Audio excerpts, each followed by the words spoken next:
देश के 12 राज्यों और केंद्र शासित प्रदेशों में शुरू हुई एसआईआर की प्रक्रिया। एसआईआर वाले राज्यों की वोटर लिस्ट की गई फ्रीज। बीएलओ का प्रशिक्षण और वोटर लिस्ट की छपाई का काम हुआ शुरू। बंगाल में एसआईआर कराने पर भड़की सीएम ममता बनर्जी। कहा, नहीं होने दूंगी बंगाल में एसआईआर। विशेष गहन पुनरीक्षण की प्रक्रिया का दूसरे चरण की आज से हो रही है शुरुआत। एसआईआर के दूसरे चरण पर कांग्रेस नेता दिग्विजय सिंह का बड़ा बयान। कहा, पहले हमें मतदाता सूची सौंपी जाए, खुद वोटर लिस्ट की जांच करेंगे दिग्विजय। महाराष्ट्र में वोट चोरी पर एक और बड़ा खुलासा। आदित्य ठाकरे ने वर्ली सीट पर की सर्जिकल स्ट्राइक। 16,000 वोटों की धांधली आई सामने। बिहार विधानसभा चुनाव से पहले आरजेडी का बड़ा एक्शन। 27 नेताओं को पार्टी से किया निष्कासित। पार्टी विरोधी काम करने के लगे आरोप। बिहार में महागठबंधन आज जारी करेगा घोषणा पत्र। शाम 4 बजे होगी प्रेस कॉन्फ्रेंस। हर घर सरकारी नौकरी समेत कई योजनाओं का होगा ऐलान। आरजेडी नेता तेजस्वी यादव ने एनडीए पर साधा निशाना। कहा, एनडीए के पास क्या योजनाएं हैं, सिर्फ नकारात्मक बातें करता है एनडीए।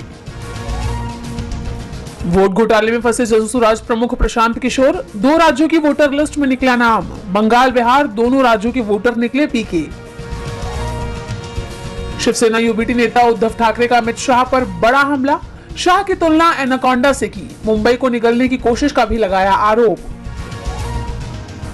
तमिलनाडु में चक्रवाती तूफान मोंथा का असर। चेन्नई और उत्तरी इलाके में भारी बारिश।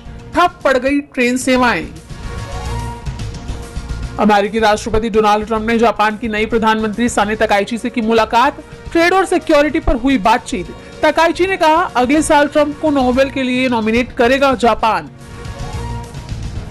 रूस का अमेरिका को बड़ा झटका। राष्ट्रपति व्लादिमीर पुतिन ने अमेरिका के साथ कैंसिल किया प्लूटोनियम डिस्पोजल एग्रीमेंट। साल 2000 में हुआ था समझौता।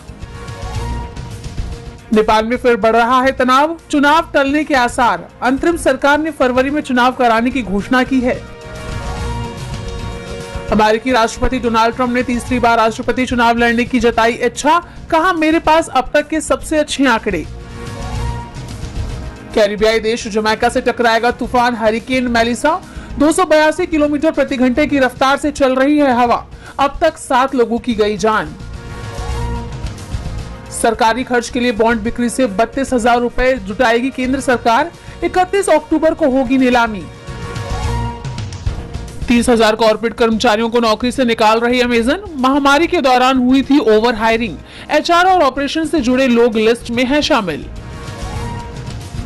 भारतीय क्रिकेटर श्रेयस अय्यर आईसीयू से आए बाहर। हालत में हुई सुधार। तीसरे वनडे मैच में लगी थी चोट।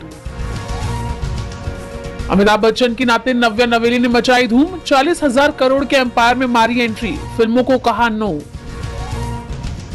प्रियंका चोपड़ा ने भतीजी वैलेंटिना को जन्मदिन की दी शुभकामनाएं। शेयर की प्यारी तस्वीर। फैंस को तस्वीर आ रही है पसंद।